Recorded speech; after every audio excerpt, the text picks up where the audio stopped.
कैसे हैं आप लोग। राष्ट्रपति के ऊपर हमारी चर्चा लगातार जारी है और पिछली कक्षा में हमने राष्ट्रपति की शक्तियों के बारे में बात की और उन शक्तियों में भी पर्टिकुलर हम कार्यपालिका शक्तियों के बारे में चर्चा कर रहे थे। जैसा कि पिछली कक्षा में आप लोगों को कार्यपालिका शक्तियों के बारे में बताया कि कार्यपालिका शक्तियाँ वो शक्तियाँ होती हैं जिनका संबंध किससे होता है, सरकार से होता है। मतलब राष्ट्रपति को प्राप्त ऐसी शक्तियां जिनका संबंध किससे होता है, सरकार से होता है, तो वो कहलाती हैं कार्यपालिका शक्तियां। पिछली कक्षा में आप लोगों को दो अनुच्छेदों के बारे में पहले तो बताया था, अनुच्छेद 53 और अनुच्छेद 77 के बारे में। अनुच्छेद जो 53 है वो क्या कहता है कि केंद्र सरकार की सभी कार्यपालिका शक्तियां राष्ट्रपति में निहित होंगी। मतलब केंद्र सरकार के पास जो भी कार्यपालिका शक्तियां प्राप्त हैं वो किसके अंदर निहित होंगी, राष्ट्रपति के अंदर निहित होंगी।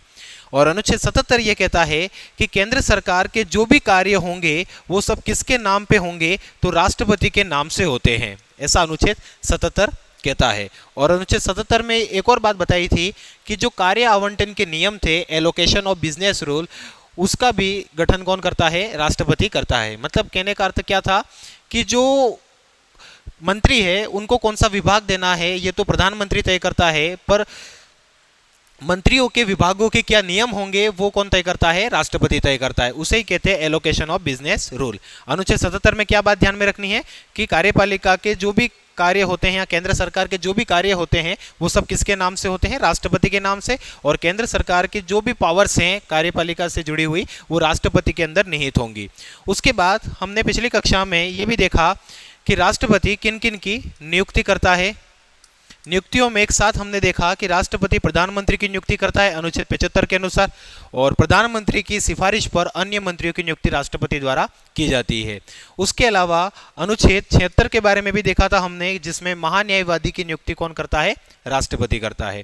उसके बाद हमने अनुच्छेद 148 के बारे में देखा जिसमें सीएजी के पद का प्रावधान है, जिसे हम अंग्रेजी में क्या कहते हैं, कंट्रोल एंड ऑडिटर जनरल, और हिंदी में हम कहते हैं जिसे नियंत्रक व महालेखा परीक्षक। उसकी नियुक्ति भी राष्ट्रपति द्वारा की जाती है। उसके अलावा आप लोगों को एक और बात बताई थी कि भारत में जैसे कितने राज्य हैं, वर्तमान में 28 राज्य हैं, और 28 राज्यों के जो सीएम हैं, जिसे हम हिंदी में क्या कहते हैं, मुख्यमंत्री कहते हैं, उन मुख्यमंत्रियों की नियुक्ति किसके द्वारा की जाती है, राज्यपाल के द्वारा। पर रोचक बात आप लोगों को एक बताई थी, भारतीय संविधान के अनुच्छेद 239 डबल ए के सब क्लोज 5 के द्वारा। 239 डबल ए क्या कहता है कि जो हमारी राष्ट्रीय राजधानी क्षेत्र है दिल्ली, उसके अंदर भी जो मुख्यमंत्री नियुक्त होता है उस मुख्यमंत्री की नियुक्ति राज्यपाल द्वारा नहीं की जाके किसके द्वारा की जाती है, राष्ट्रपति के द्वारा। मतलब कहने का अर्थ क्या था कि भारत के जितने भी राज्य, जो 28 राज्य हैं, उनके जो मुख्यमंत्री हैं उनकी नियुक्ति तो राज्यपाल करता है, पर दिल्ली का जो मुख्यमंत्री होगा उसकी मुख्यमंत्री की नियुक्ति राज्यपाल द्वारा नहीं की जाके किसके द्वारा की जाएगी, राष्ट्रपति के द्वारा। ये भी बताया था। एक और बात बताई थी कि जो हमारा केंद्र शासित प्रदेश है पुडुचेरी, उसके अंदर भी जो मुख्यमंत्री नियुक्त होता है उस मुख्यमंत्री की नियुक्ति भी किसके द्वारा की जाती है, तो राष्ट्रपति द्वारा। पर आप लोगों को ये बात बताई थी मैंने कि पांडुचेरी के अंदर जो नियुक्ति होती है सीएम की, वो केंद्र शासित प्रदेश अधिनियम 1963 के द्वारा होती है, जबकि दिल्ली के अंदर जो मुख्यमंत्री की नियुक्ति होती है वो राष्ट्रपति द्वारा की जाती है। ऐसा संविधान में लिखा हुआ है। तो दिल्ली के मुख्यमंत्री के बारे में तो संविधान में लिखा हुआ है, जबकि पांडुचेरी के मुख्यमंत्री के बारे में संविधान में लिखा हुआ नहीं है। जो केंद्र शासित अधिनियम हमने 1963 में बनाया था उसी के अंदर लिखा हुआ है। तो ये बात हमने मोटी मोटी कल की कक्षाओं में देखी थी। आज की क्लास में हम कार्यपालिकाओं की शक्तियों को आगे बढ़ाते हुए हम ऐसे संवैधानिक आयोग या परिषदों के बारे में चर्चा करेंगे जिनका गठन राष्ट्रपति द्वारा किया जाता है। क्योंकि स्वाभाविक सी बात है, हम राष्ट्रपति टॉपिक पढ़ रहे हैं तो हम राष्ट्रपति के बारे में ही चर्चा करने वाले हैं।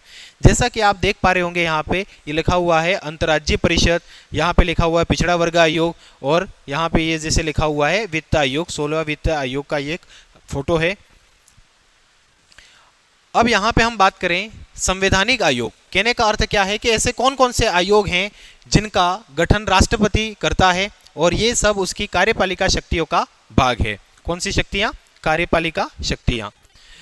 इसमें हम बात करें सबसे पहले अनुच्छेद 280 के बारे में। अनुच्छेद 280 में किसका उल्लेख है दोस्तों, तो आप कहोगे कि वित्त आयोग का उल्लेख है। किसका उल्लेख है, वित्त आयोग। वित्त आयोग भी कौन सा दोस्तों? तो केंद्रीय वित्त आयोग। कौन सा? केंद्रीय वित्त आयोग। आप कहोगे यहाँ पे एक बात आप लोगों को ध्यान में रखनी है, जैसे कि आपने राज्य वित्त आयोग के बारे में भी सुना होगा। राज्य वित्त आयोग, आप कहोगे कि संविधान में दोनों वित्त आयोग का उल्लेख है, तो यहाँ पे बात क्या ध्यान में रखनी है हम लोगों को? तो आप लोगों को ये बात ध्यान में रखनी है कि जो केंद्रीय वित्त आयोग है, जिसका उल्लेख अनुच्छेद 280 में भारतीय संविधान में किया गया है, ये जो वित्त आयोग है ये मूल संविधान का भाग था। किसका भाग था दोस्तों? मूल संविधान का। मूल संविधान मतलब जब हमारा संविधान लागू हुआ था, 26 जनवरी 1950 की बात कर रहा हूं। 26 जनवरी 1950 को मूल संविधान का भाग था कौन सा आयोग? केंद्रीय वित्त आयोग। जबकि जो राज्य वित्त आयोग है वो मूल संविधान में नहीं शामिल था। तो आप ये पूछ सकते हो सर कि फिर राज्य वित्त आयोग क्यों आया अस्तित्व में और कैसे आया? जैसे आपने सुना है भारतीय संविधान का एक भाग है 9 और एक भाग है 9A। भारतीय संविधान का भाग जो 9 है ये आप जानते होंगे किससे जुड़ा हुआ है? पंचायत से। किसके जुड़ा हुआ है? पंचायत से। जबकि भाग 9A किससे जुड़ा हुआ है? नगर पालिकाओं से। ठीक है। और आपको ये भी पता है कि ये दोनों भाग भारतीय संविधान में 1992 में जोड़े गए थे। जो पंचायत का भाग था उसके लिए हमने 73वां संविधान संशोधन किया था, जबकि जो नगर पालिका है उनके लिए हमने 74th कॉन्स्टिट्यूशन अमेंडमेंट किया था। इन दोनों संविधान संशोधन के द्वारा ये भाग जोड़े गए। तो आपके दिमाग में सवाल हो सकता है कि कहाँ तो हम वित्त आयोग के बारे में बात कर रहे थे, राष्ट्रपति की कार्यपालिका शक्तियाँ, और कहाँ हम बात करते करते पंचायतों के ऊपर आ गए। तो इसके पीछे दोस्तों कारण है बताने का कि जो भारतीय संविधान का भाग 9 है उसमें अनुच्छेद 243 से लगाकर 243 तक टोटली 16 अनुच्छेद आते हैं, और नगर पालिकाओं में 243 पी से लगाकर 243 ZG तक अनुच्छेद आते हैं, और ये करीबन 18 अनुच्छेद और वहाँ पे 16 अनुच्छेद है। आप लोगों को ये बात इसलिए बताई है कि जो राज्य वित्त आयोग है उसका उल्लेख 2 बार किया गया है। कहाँ कहाँ पे किया गया है? एक तो भारतीय संविधान के भाग 9 में जहाँ पंचायतों का उल्लेख है वहाँ पे एक आर्टिकल है अनुच्छेद 243I, और नगर पालिकाओं में कहाँ पे किया गया है? तो एक आर्टिकल है 243Y। मतलब आपके बारे एक रोचक बात यह है कि जो राज्य वित्त आयोग है उसका उल्लेख मूल संविधान में तो था ही नहीं, तो कब जोड़ा गया? तो जब पंचायत और नगर पालिकाएं अस्तित्व में आई उसके बाद राज्य वित्त आयोग का उल्लेख किया गया, और राज्य वित्त आयोग का उल्लेख 2 बार किया गया है। यह भी एक रोचक बात है। एक तो अनुच्छेद 243I में भी राज्य वित्त आयोग के बारे में बताया गया है, और एक अनुच्छेद 243Y में भी किसके बारे में बताया है दोस्तों? तो राज्य वित्त आयोग के बारे में। तो आप लोगों को मेरे बताने का मतलब ये था, क्योंकि हम पर्टिकुलर अभी किसके बारे में चर्चा कर रहे हैं? तो राष्ट्रपति की शक्तियों के बारे में देख रहे हैं। जब हम पंचायत और नगर पालिकाओं के बारे में चर्चा करेंगे उस समय आप लोगों को बता दिया जाएगा कि क्या राज्य वित्त आयोग के बारे में लिखा हुआ है। पर पर्टिकुलर आप लोग इतना समझ लेना कि केंद्रीय वित्त आयोग तो मूल संविधान का हिस्सा था, जबकि राज्य वित्त आयोग मूल संविधान का हिस्सा नहीं था। केंद्रीय वित्त आयोग के बारे में हम बात करें तो इसका गठन कौन करता है? तो राष्ट्रपति के बारे में हम देख रहे हैं फिलहाल। तो स्वाभाविक सी बात है कि केंद्रीय वित्त आयोग का गठन कौन करता है? राष्ट्रपति करता है। ये लिखा हुआ है अनुच्छेद 280 में। इसके अलावा आप लोगों को एक और बात ध्यान में रखनी है कि अनुच्छेद 280 में ही इसकी संरचना के बारे में बताया है, जिसमें एक अध्यक्ष और कितने सदस्य होंगे वित्त आयोग में? 4 सदस्य होंगे। ये बात आप ध्यान रखें। उसके अलावा जैसा कि आप वर्तमान में जानते होंगे कि जो वित्त आयोग है उसका गठन कितने वर्ष में होता है? तो 5 वर्ष में होता है। पर यहाँ पे बात क्या ध्यान में रखनी है? अनुच्छेद 280 क्या कहता है? विशेष बात, तो अनुच्छेद 280 कहता है कि जब हमारा संविधान लागू हुआ, आप लोगों को अभी बताया मैंने कि संविधान हमारा कब लागू हुआ था? 26 जनवरी 1950 को। तो संविधान लागू होने के 2 वर्ष के भीतर, कितने वर्ष के भीतर? 2 वर्ष के भीतर प्रथम वित्त आयोग का गठन किया जाएगा, और उसके बाद जो दूसरा वित्त आयोग गठित होगा वो 5 साल बाद होगा, और उसके बाद जो जो वित्त आयोग बनेंगे वो कितने साल बाद बनेंगे? 5-5 साल बाद बनेंगे। समझना है यहाँ पे एक बार फिर से मैं आप लोगों को बताना चाहता हूँ कि अनुच्छेद 280 क्या कहता है? अनुच्छेद 280 ये कहता है कि हमारा जब संविधान लागू हुआ तो संविधान लागू होने के 2 वर्ष के भीतर पहला वित्त आयोग गठित किया जाएगा, और उसके बाद जो भी वित्त आयोग बनेंगे वो कितने साल बाद बनेंगे? तो 5 साल बनेंगे। जैसा आप जानते हैं कि अभी वर्तमान में कौन सा वित्त आयोग कार्यरत है दोस्तों? तो 16वां वित्त आयोग कार्यरत है। कौन सा वित्त आयोग? 16वां। ठीक है। तो अभी वर्तमान में कौन सा वित्त आयोग कार्यरत है? 16वां वित्त आयोग। और 16वें वित्त आयोग के अध्यक्ष कौन है? आप लोगों को मैं बता दूं, अरविंद पनगड़िया। कौन है? अरविंद पनगड़िया। आपने नाम सुना होगा अरविंद पनगड़िया का, कहाँ पे सुना है? तो आपने नाम पिछले जो हमारा जो नीति आयोग था उस नीति आयोग के उपाध्यक्ष भी रह चुके हैं, कौन? अरविंद पनगड़िया। नीति आयोग वही आयोग है जिसका 1 जनवरी 2015 से पहले योजना आयोग के नाम से हम जिसे जानते थे।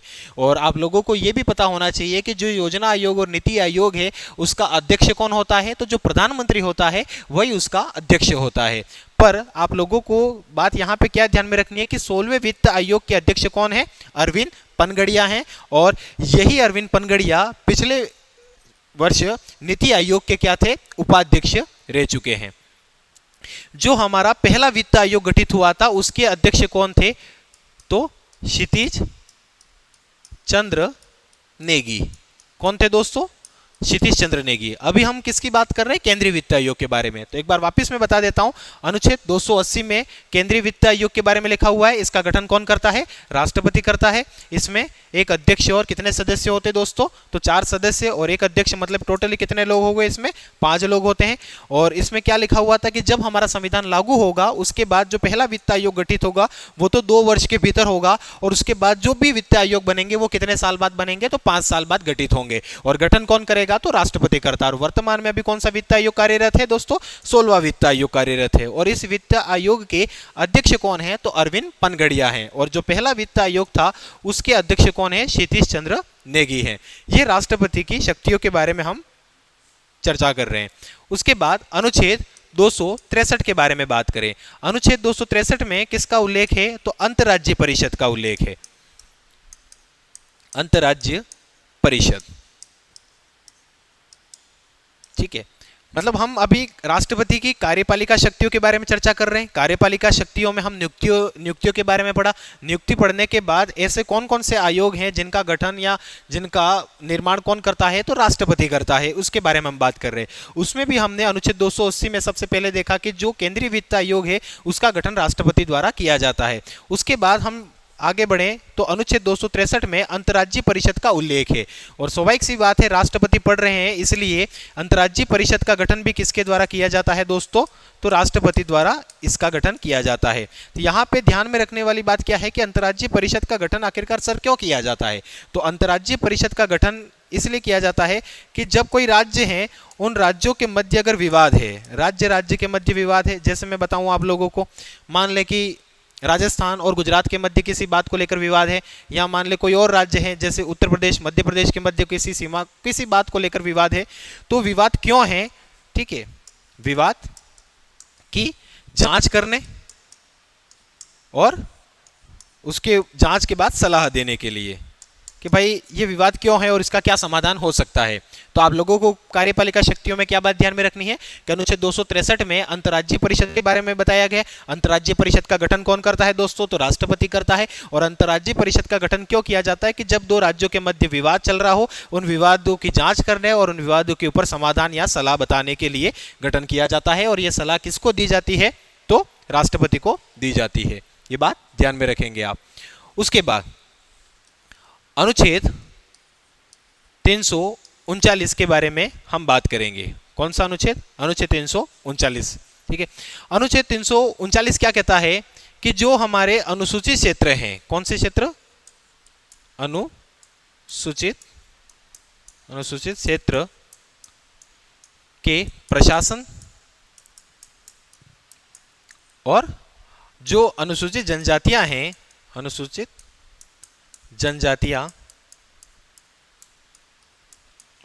जनजातियां के कल्याण, ठीक है। मतलब कहने का अर्थ क्या है कि अनुच्छेद 339 ये कहता है कि राष्ट्रपति अनुसूचित क्षेत्रों के प्रशासन को बेहतर चलाने के लिए और अनुसूचित जातियों के कल्याण के लिए एक आयोग का गठन करेगा। और ये आयोग क्या करेगा कि जो हमारे जो ट्राइबल जो जनजातीय क्षेत्र हैं उसमें जो भी वर्तमान में प्रशासन चल रहा है उस प्रशासन को कैसे बेहतर तरीके से चलाया जाए, और भी जिससे जनजातीय क्षेत्रों का और भी कल्याण हो सके। तो जनजातीय क्षेत्रों के कल्याण को लेकर रिपोर्ट देने का काम होता है इस आयोग का। और इस आयोग का उल्लेख कहाँ पे है, तो अनुच्छेद 339 में। अनुच्छेद 339 क्या कहता है दोस्तों? अनुच्छेद 339 कहता है कि अनुसूचित क्षेत्रों के प्रशासन और अनुसूचित जातियां जो हैं जनजातियां, उन जनजातियों के कल्याण के लिए राष्ट्रपति एक आयोग का गठन करेगा। वैसे आप लोगों को पता नहीं होगा, पर मैं इतना बता दूं कि इसी अनुच्छेद में यह लिखा हुआ है कि जब हमारा संविधान लागू हो जाएगा उसके 10 वर्ष के भीतर ऐसे किसी आयोग का गठन करना पड़ेगा। मतलब हमारा संविधान जब 26 जनवरी 1950 को लागू हुआ, उससे करीबन 10 साल के भीतर भीतर ऐसे आयोग का गठन करना पड़ेगा।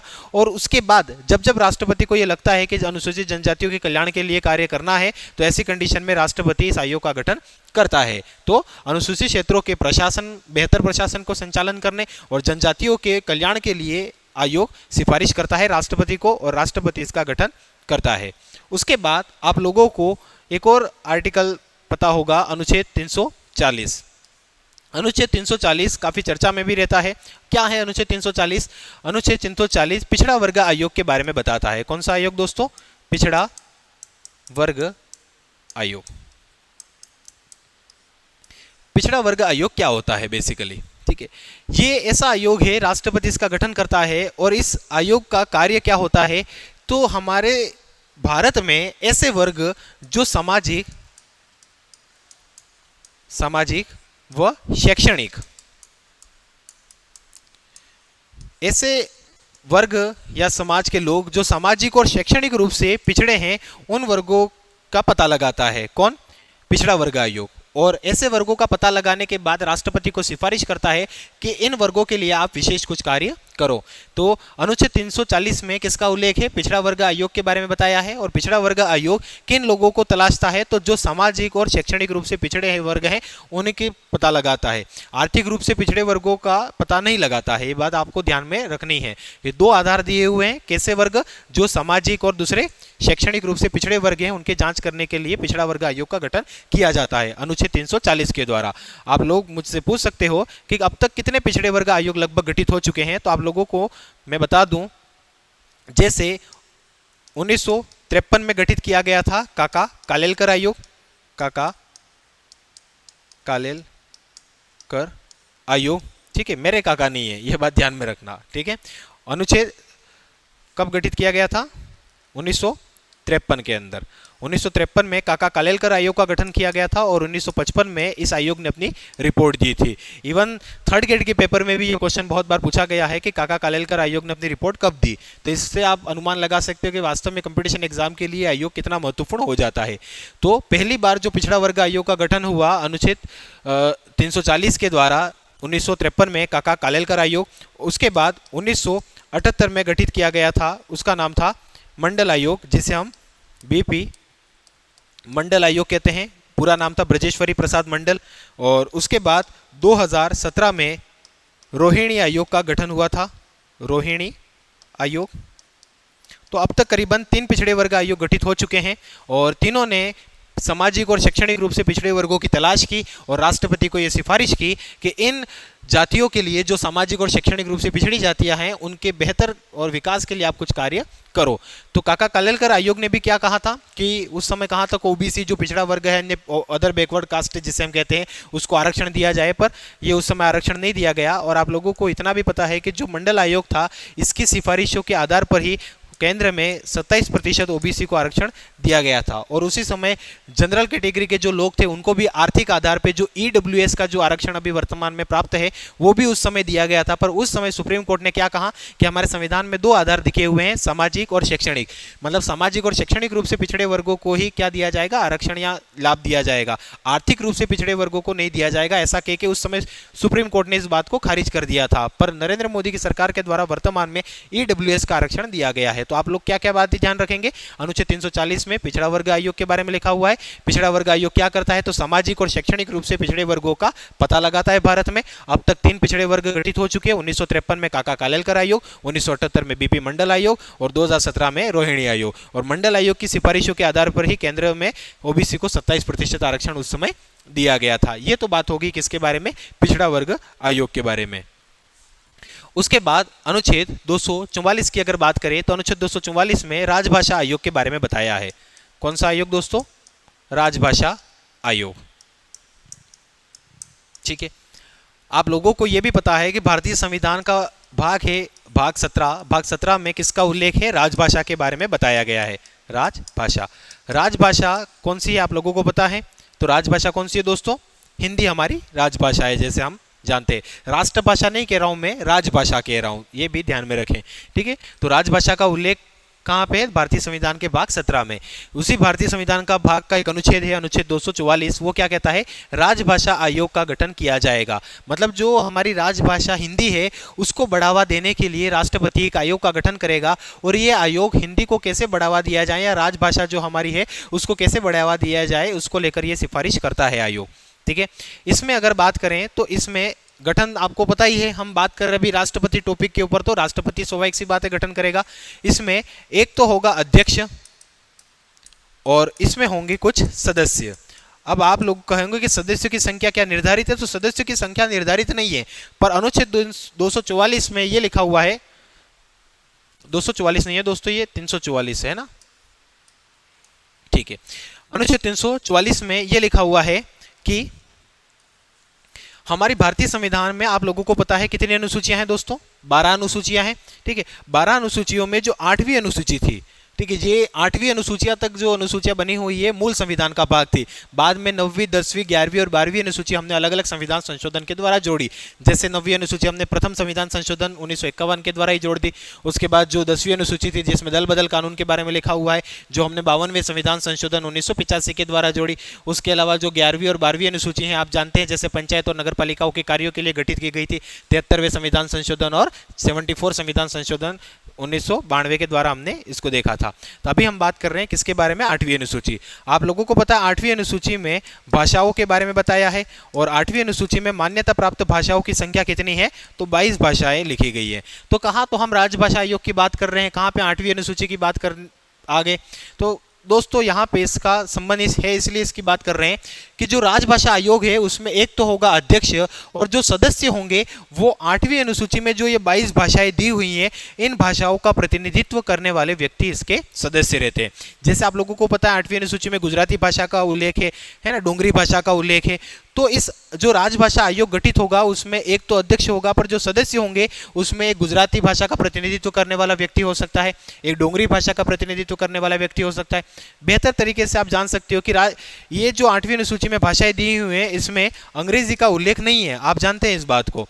तो अंग्रेजी की जो भाषा का प्रतिनिधित्व करने वाला जो व्यक्ति है वो इसमें सदस्य नहीं रहेगा। तो कहने का अर्थ क्या है कि जो राजभाषा है उसको बढ़ावा देने के लिए अनुच्छेद 344 के अनुसार राष्ट्रपति किसका गठन करता है दोस्तों? तो राजभाषा आयोग का गठन करता है राष्ट्रपति। ये बात हमने की। ठीक है, राजभाषा आयोग में क्या होता है? तो एक अध्यक्ष होता है और कुछ सदस्य होते हैं। सदस्य कौन हो सकते हैं? तो 8वीं अनुसूची में मान्यता प्राप्त जो भाषाएं हैं, और उसमें कितनी भाषाएं को मान्यता प्राप्त है? तो 22 भाषाओं को। राजस्थानी भाषाओं को मान्यता देने के लिए मांग लगातार चल रही है, पर अभी तक मांग उसकी मिली नहीं है। ठीक है, मतलब उसको शामिल नहीं किया गया, मांग हमारी लगातार उसमें जारी है। ठीक है, तो जो 22 भाषाएं हैं 8वीं अनुसूची में, उन भाषाओं का प्रतिनिधित्व करने वाले व्यक्ति इस कमेटी में सदस्य होते हैं, और ये कमेटी सिफारिश किसको करती है? राज्यपाल को सिफारिश करती है। वैसे आप लोगों को ये भी पता होना चाहिए कि ये आयोग जो होता है वो जो सिफारिश करता है, इस सिफारिश की समीक्षा करने के लिए संसद द्वारा एक कमेटी का गठन किया जाता है, जिसमें 20 लोकसभा के सदस्य होते हैं, 10 राज्यसभा के सदस्य होते हैं, मतलब टोटली 30 सदस्य होते हैं, जो इस आयोग ने जो सिफारिश की उनकी जांच करता है। ये जो संसद द्वारा गठित 30 लोगों की जो कमेटी होती है, और ये कमेटी फिर राष्ट्रपति को भी सुझाव देती है और इसके ऊपर राष्ट्रपति काम करवाते हैं। तो आप ध्यान में रखना, अनुच्छेद 344 के अनुसार राष्ट्रपति किसका गठन करवाता है? राजभाषा आयोग का। और इसमें क्या होते हैं? एक अध्यक्ष होता है और इसके कुछ सदस्य होते हैं। ठीक है, और सदस्य जो 8वीं अनुसूची में मान्यता प्राप्त भाषा है उनका प्रतिनिधित्व करने वाले लोग होते हैं। उसके अलावा अनुच्छेद 350 के बारे में चर्चा करें। अनुच्छेद 350 क्या कहता है कि भारतीय संविधान में जो भाषाई अल्पसंख्यक लोग हैं उनको लेकर भी विशेष प्रावधान किया गया है। मतलब कुछ लोग ऐसे हैं भारत के पर्टिकुलर इलाके में जो अलग भाषा बोलते हैं। जैसे आपने कोई मिल गया मूवी देखी होगी जिसमें जादू आया था, एलियन भू भू कर रहा था, ऐसा कुछ। तो ऐसे में सामान्य एक तो मजाक की बात होगी, पर कहने का अर्थ क्या है कि कोई ऐसे लोग हैं जो एक हट के भाषा बोलते हैं, एक अलग भाषा बोलते हैं, और वास्तव में वो अल्प लोग हैं। अल्प लोग का कहने का मतलब क्या हो गया? मान ले कि अपन कोई इलाके में मान लो कि 5-10 हज़ार लोग ऐसे हैं जो किसी अलग भाषा को बोलते हैं, जो हमारे 8वीं अनुसूची में भी मान्यता प्राप्त नहीं है और वास्तव में उसको शासकीय भाषा का भी दर्जा नहीं दिया गया है। तो ऐसी कंडीशन में ऐसे भाषाई अल्पसंख्यक लोगों के लिए विशेष अधिकारी की नियुक्ति कर सकता है कौन? राष्ट्रपति। राष्ट्रपति अनुच्छेद 350 के द्वारा जो भाषाई अल्पसंख्यक लोग हैं उनके लिए विशेष अधिकारी की भी नियुक्ति कर सकता है, ऐसा लिखा हुआ है। आप इस बात को अच्छी तरीके से जानते हैं। उसके अलावा आप लोगों को एक और बात पता होनी चाहिए यहाँ पे कि भारतीय संविधान का एक अनुच्छेद है, अनुच्छेद 240। कौन सा अनुच्छेद? अनुच्छेद 240। अनुच्छेद 240 जो है बेसिकली वो किससे संबंधित है? केंद्र शासित प्रदेशों से संबंधित है। अनुच्छेद 240 में अलग अलग धाराएं बनी हुई हैं, जिसमें जो ए है वो किसके बारे में बताती है? हमारा एक केंद्र शासित प्रदेश है जिसका नाम आपने सुना होगा, अंडमान व निकोबार द्वीप समूह। अंडमान व निकोबार, ठीक है, अंडमान निकोबार द्वीप समूह के बारे में बताती है। जो धारा इसकी 2 है वो लक्षद्वीप के बारे में बताती है, लक्षद्वीप, ठीक है। सी जो धारा है वो दादर व नगर हवेली के बारे में बताती है, नगर हवेली। और जो धारा डी है वो बताती है पुडुचेरी के बारे में, जिसे हम पांडुचेरी के रूप में भी जानते हैं वैसे, पर वहां पे पुडुचेरी उल्लेखित किया गया है, ध्यान में रखें। अनुच्छेद 240 के बारे में क्या बात ध्यान में रखनी है कि राष्ट्रपति अंडमान निकोबार द्वीप समूह जो हमारा केंद्र शासित प्रदेश है, लक्षद्वीप के जो हमारा केंद्र शासित प्रदेश है, दादरा व नगर हवेली और पांडुचेरी, ये हमारे जो पर्टिकुलर 4 केंद्र शासित प्रदेश हैं, इनके शांति और सुरक्षा को लेकर विशेष कानून बना सकता है कौन? राष्ट्रपति। ये बात आप ध्यान में रखें। तो आज की क्लास में हमने पर्टिकुलर चर्चाएं की किसके बारे में? तो कार्यपालिका शक्तियों के बारे में, और कार्यपालिका शक्तियों में भी हमने नियुक्तियां कल की क्लास में देखा था। आज की क्लास में हमने बात की किसके बारे में दोस्तों? तो कुछ संवैधानिक आयोग हैं जिनका गठन राष्ट्रपति द्वारा किया जाता है। एक हल्का सा एक बार आप लोगों को वापस में रिकॉग्नाइज करवा देता हूं चीजों को। ऐसे संवैधानिक आयोग जिनका गठन राष्ट्रपति द्वारा किया जाता है और ये सब कार्यपालिका शक्तियों का हिस्सा होती है। अनुच्छेद 280 के अंदर किसका उल्लेख है? वित्त आयोग के बारे में बताया, जिसमें आप लोगों को बता दिया था गठन राष्ट्रपति 1+4 का स्ट्रक्चर होता है। संविधान लागू होने के 2 वर्ष के भीतर पहला वित्त आयोग गठित होगा, उसके बाद पर्टिकुलर 5-5 साल में वित्त आयोग का गठन किया जाएगा, ठीक है। और वर्तमान में कौन सा वित्त आयोग चल रहा है केंद्र में? तो 16वां वित्त आयोग चल रहा है, जिसके अध्यक्ष कौन है? अरविंद पनगड़िया है। और पहला जो वित्त आयोग था उसके अध्यक्ष कौन थे? क्षितिज चंद्र नेगी हैं। आप लोगों को राजस्थान के बारे में अगर जानकारी नहीं हो तो मैं बता देता हूं। जो राज्य वित्त आयोग है, हम पर्टिकुलर अगर राजस्थान वित्त आयोग के बारे में बात करें तो राजस्थान में 6वां वित्त आयोग चल रहा है, जबकि केंद्र में 16वां वित्त आयोग चल रहा है। मतलब करीबन जो केंद्रीय वित्तीय आयोग है वो करीबन 10 हमसे आगे चल रहा है, ठीक है। 6वां वित्त आयोग राजस्थान में है और प्रद्युमन सिंह इसके अध्यक्ष हैं।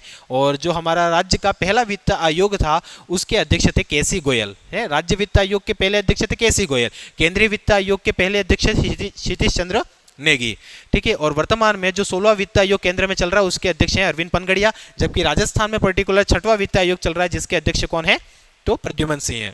अनुच्छेद 263 में अंतर्राज्यीय परिषद है। जब राज्यों के मध्य विवाद हो रहे हैं तो इन विवादों की जांच और उनके ऊपर सलाह देने का काम करता है अंतर्राज्यीय परिषद, अनुच्छेद 263 के अनुसार। 339 क्या कहता है कि जो जनजातीय क्षेत्र है उनके प्रशासन को बेहतर बनाने के लिए और जनजातियों के कल्याण के लिए राष्ट्रपति एक जनजातीय कल्याण आयोग का गठन करेगा। अनुच्छेद 340 में क्या लिखा हुआ है? अनुच्छेद 340 कहता है पिछड़ा वर्ग आयोग के बारे में कि ऐसे वर्ग या समाज जो सामाजिक और शैक्षणिक रूप से पिछड़े हैं उनके कल्याण के लिए राष्ट्रपति इस आयोग का गठन करता है। और ये आयोग जो है वो सामाजिक व शैक्षणिक जो जातियां हैं उनका पता लगाता है। और अब तक 3 आयोग गठित हो चुके थे, जिसमें 1953 में काका कालेलकर आयोग था, 1955 में रिपोर्ट दी उसने, 1978 में बीपी मंडल आयोग जिसका पूरा नाम ब्रजेश्वरी प्रसाद मंडल, उस समय जनता दल की सरकार थी। सारी बातें हम जब करेंगे, वैसे ही मौलिक अधिकार से भी जुड़े हुए ये आयोग हैं क्योंकि ये आरक्षण का प्रावधान करते हैं। तो जब मौलिक अधिकार पढ़ेंगे उस समय इसके बारे में विस्तृत चर्चा हम करेंगे। 1917 में रोहिणी आयोग, ठीक है। और जो मंडल आयोग था उसी की सिफारिशों के आधार पर ओबीसी को 27% केंद्र में आरक्षण दिया गया था। राजभाषा आयोग अनुच्छेद 344 के अंदर लिखा हुआ, जिसमें एक अध्यक्ष और सदस्य होते हैं। जो सदस्य होते हैं वो 8वीं अनुसूची में दी गई भाषाओं का प्रतिनिधित्व करने वाले सदस्य होते हैं, अनुच्छेद 344 के अनुसार लिखा हुआ है। और जो पहला राजभाषा आयोग था वो आप लोगों को मैं जानकारी के लिए बता दूं 1955 में गठित हुआ था और उसके अध्यक्ष कौन थे? बीजी खेर थे। कौन थे? बीजी खेर उसके अध्यक्ष थे 1955 में जो पहला राजभाषा आयोग गठित हुआ था। ठीक है। अनुच्छेद 350 क्या कहता है कि जो भाषाई अल्पसंख्यक लोग हैं, जो भाषाई हमारे अल्पसंख्यक लोग हैं, उनके कल्याण के लिए या भाषाई अल्पसंख्यकों के लिए विशेष अधिकारी की नियुक्ति कौन कर सकता है?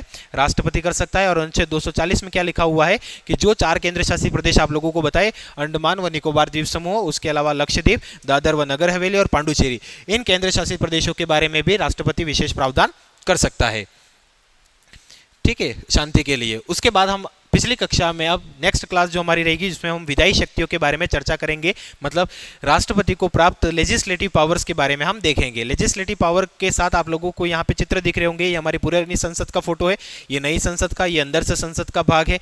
तो कहने का अर्थ, राष्ट्रपति को संसद से जुड़ी हुई जो शक्तियाँ प्राप्त हैं वो सब किस में आती हैं? तो विधायी शक्तियों में आती हैं। और आप लोगों को भारतीय संविधान का अनुच्छेद 79 ये पता होगा, जहां पे लिखा हुआ है कि भारत की एक संसद होगी और ये संसद लोकसभा, राज्यसभा और राष्ट्रपति से मिलकर बनेगी। तो विधायी शक्तियों के बारे में हम अगली कक्षा में चर्चा करेंगे। तब तक के लिए आप सभी को शुभकामनाएं, और अधिक से अधिक वीडियो को बच्चों तक शेयर कीजिए, ताकि जो घर में बैठ के तैयारी करने वाले जो बच्चे हैं उनका भी लाभ हो, ठीक है। शुभकामनाएं।